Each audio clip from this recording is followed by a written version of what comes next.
ਪਾਕਿਸਤਾਨ 'ਚ ਪੰਜਾਬੀ ਕੌਂਪਰਸਤਾਂ ਦੇ ਸਭ ਤੋਂ ਵੱਡੇ ਨੈਟਵਰਕ ਪੰਜਾਬੀ ਨੈਸ਼ਨਲਿਸਟ ਫੋਰਮ ਵੱਲੋਂ ਜੀ ਆਇਆਂ ਨੂੰ। ਪੰਜਾਬੀ ਨੈਸ਼ਨਲਿਸਟ ਫੋਰਮ PNF ਦਾ ਮੌਕਫ ਹੈ ਕਿ ਪੰਜਾਬੀਆਂ ਨੂੰ ਬਲੈਕਮੇਲ ਕੀਤਾ ਜਾਂਦਾ ਹੈ। ਪੰਜਾਬੀ ਨੈਸ਼ਨਲਿਸਟ ਫੋਰਮ PNF ਦੇ ਮਜ਼ਾਮੀਨ 'ਚ ਪਠਾਨ, ਬਲੋਚ ਤੇ ਹਿੰਦੁਸਤਾਨੀ ਮੁਹਾਜਰਾਂ ਦੀ ਤਾਰੀਖ ਨੂੰ ਤੋੜ ਮੜੋੜ ਕੇ ਪੇਸ਼ ਨਹੀਂ ਕੀਤਾ ਜਾਂਦਾ, ਬਲਕਿ ਤਸਵੀਰ ਦਾ ਦੂਸਰਾ ਰੁਖ ਪੇਸ਼ ਕੀਤਾ ਜਾਂਦਾ ਹੈ। ਤਾਰੀਖ ਵੈਸੇ ਵੀ ਬਿਹਤਰ ਸਿਆਸੀ ਬਿਆਨੀਆਂ ਤਸ਼ਕੀਲ ਦੇਣ ਵਾਲਿਆਂ ਦੀ ਤਰਾਸ਼ੀਦਾ ਕਹਾਣੀ ਹੁੰਦੀ ਹੈ। ਇਸ ਕਹਾਣੀ 'ਚ ਹਾਲਾਤ ਵਾਕਿਆਤ ਨੂੰ ਆਪਣੇ ਸਮਾਜੀ, ਮੁਆਸ਼ੀ, ਇੰਤਜ਼ਾਮੀ, ਇਕਤਸਾਦੀ ਫਾਇਦੇ ਤੇ ਆਪਣੇ ਮੱਦੇ ਮੁਕਾਬਲ ਦੇ ਲਈ ਨੁਕਸਾਨ ਪਹੁੰਚਾਉਣ ਵਾਲਾ ਬਣਾ ਕੇ ਪੇਸ਼ ਕੀਤਾ ਜਾਂਦਾ ਹੈ।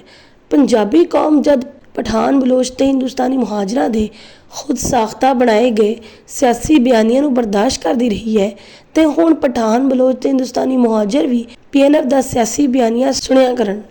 ਪਠਾਨ, ਬਲੋਚ ਤੇ ਹਿੰਦੁਸਤਾਨੀ ਮੁਹਾਜਰਾਂ ਦਾ ਮੌਕਫ ਇਹ ਹੈ ਕਿ ਪੰਜਾਬੀ ਲੁੱਟ ਰਹੇ ਨੇ ਤੇ PNF ਦਾ ਮੌਕਫ ਇਹ ਹੈ ਕਿ ਪਠਾਨ, ਬਲੋਚ ਤੇ ਹਿੰਦੁਸਤਾਨੀ ਮੁਹਾਜਰਾਂ ਦੀ ਤਰਫੋਂ ਪੰਜਾਬੀਆਂ ਨੂੰ ਬਲੈਕਮੇਲ ਕੀਤਾ ਜਾਂਦਾ ਹੈ। ਇਸ ਤਨਾਜ਼ੇ ਦਾ ਹੱਲ ਜਦ ਨਿਕਲੇਗਾ ਤੇ ਹਕੀਕਤ ਅਸ਼ਕਾਰ ਹੋਏਗੀ ਕਿ ਕੇਸ ਦਾ ਬਿਆਨੀਆ ਦਰੁਸਤ ਹੈ। ਦਰਅਸਲ ਅਰਸਾ ਦਰਾਜ਼ ਤੋਂ ਪਠਾਨ, ਬਲੋਚ ਤੇ ਹਿੰਦੁਸਤਾਨੀ ਮੁਹਾਜਰਾਂ ਦੀ ਤਰਫੋਂ ਪੰਜਾਬੀ ਮੁਖਾਲਿਫ ਸਿਆਸੀ ਬਿਆਨੀਆਂ ਬਣਾ ਕੇ ਪੰਜਾਬੀਆਂ ਦੀ ਖਟੀਆ ਖੜੀ ਕੀਤੀ ਜਾਂਦੀ ਹੈ, ਜਦ ਕਿ ਪੰਜਾਬੀ ਸਿਰਫ ਇਖਲਾਕ, ਫਲਸਫੇ ਤੇ ਦਾਨਿਸ਼ਵਰੀ ਦੇ ਦਾਇਰੇ 'ਚ ਰਹਿ ਕੇ ਜਵਾਬ ਦਿੰਦੇ ਰਹੇ। ਪੰਜਾਬੀਆਂ ਦੀ ਤਰਫੋਂ ਸਿਰਫ ਇਖਲਾਕ, ਫਲਸਫੇ ਤੇ ਦਾਨਿਸ਼ਵਰੀ ਦੇ ਦਾਇਰੇ 'ਚ ਰਹਿ ਕੇ ਦਿੱਤੇ ਜਾਣ ਵਾਲੇ ਜਵਾਬ ਨੂੰ ਨਾ ਤੇ ਪਠਾਨ, ਬਲੋਚ ਤੇ ਹਿੰਦੁਸਤਾਨੀ ਮੁਹਾਜਰਾਂ ਨੇ ਅਹਿਮੀਅਤ ਦੇਣੀ ਸੀ ਤੇ ਨਾ ਤਸਲੀਮ ਕਰਨਾ ਸੀ।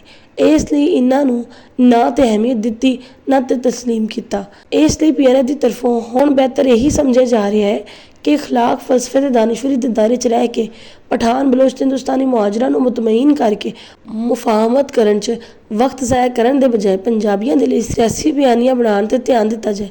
ਪੰਜਾਬੀਆਂ ਦੇ ਖਿਲਾਫ ਪਠਾਨ, ਬਲੋਚ ਤੇ ਹਿੰਦੁਸਤਾਨੀ ਮੁਹਾਜਰ ਦੇ ਬਣਾਏ ਗਏ ਸਿਆਸੀ ਬਿਆਨੀਆਂ ਦਾ ਪੰਜਾਬੀਆਂ ਦੀ ਤਰਫੋਂ ਵੀ ਸਿਆਸੀ ਬਿਆਨੀਆਂ ਦੇ ਜ਼ਰੀਏ ਜਵਾਬ ਦਿੱਤਾ ਜਾ ਸਕੇ।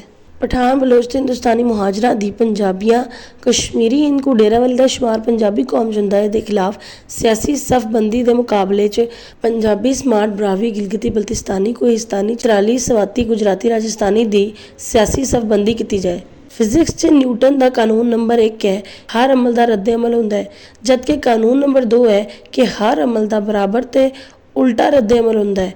ਇਸ ਲਈ ਪਠਾਨ, ਬਲੋਚ ਤੇ ਹਿੰਦੁਸਤਾਨੀ ਮੁਹਾਜਰਾਂ ਦੇ ਪੰਜਾਬੀਆਂ ਦੇ ਖਿਲਾਫ ਸ਼ੁਰੂ ਕੀਤੇ ਗਏ ਅਮਲ ਦਾ ਆਖਰ ਪੰਜਾਬੀਆਂ ਦੀ ਤਰਫੋਂ ਰੱਦ ਅਮਲ ਵੀ ਆਉਣਾ ਹੀ ਹੈ। ਇਹ ਰੱਦ ਅਮਲ ਵੀ ਅਮਲ ਦੀ ਨੋਈਅਤ ਦੇ ਮੁਤਾਬਿਕ ਬਰਾਬਰ ਤੇ ਪੁੱਠਾ ਹੀ ਹੋਣਾ ਹੈ। ਹੁਣ ਤੱਕ 2020 ਤੋਂ ਪਾਕਿਸਤਾਨ ਦੀ ਸਤਹ ਤੇ ਪੰਜਾਬੀ ਕੌਮ ਪ੍ਰਸਤੀ ਸ਼ੁਰੂ ਹੋਣ ਦੀ ਵਜ੍ਹਾ ਤੋਂ ਪੰਜਾਬੀਆਂ ਦਾ ਪਠਾਨ, ਬਲੋਚ ਤੇ ਹਿੰਦੁਸਤਾਨੀ ਮੁਹਾਜਰ ਦੇ ਲਈ ਰੱਦ ਅਮਲ ਤੇ ਉਹ ਵੀ ਅਮਲ ਦੀ ਨੋਈਅਤ ਦੇ ਮੁਤਾਬਿਕ ਬਰਾਬਰ ਤੇ ਪੁੱਠਾ ਰੱਦ ਅਮਲ ਆਉਣਾ ਸ਼ੁਰੂ ਹੋਇਆ ਹੈ। 2030 ਤੱਕ ਰੱਦ ਅਮਲ ਕਿੱਥੇ ਤੱਕ ਪਹੁੰਚ ਜਾਏਗਾ?